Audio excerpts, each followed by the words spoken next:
Natural History Museum, and now we're walking to Harrods.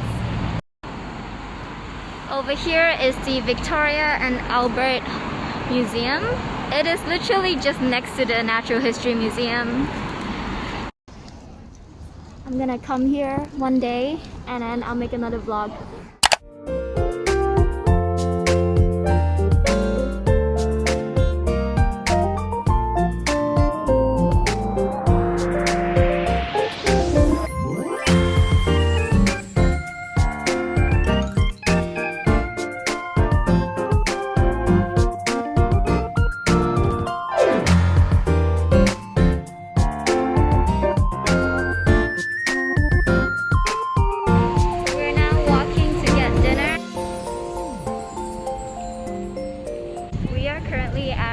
Street area.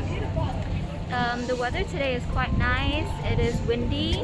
This afternoon it rained, but we were in the Natural History Museum.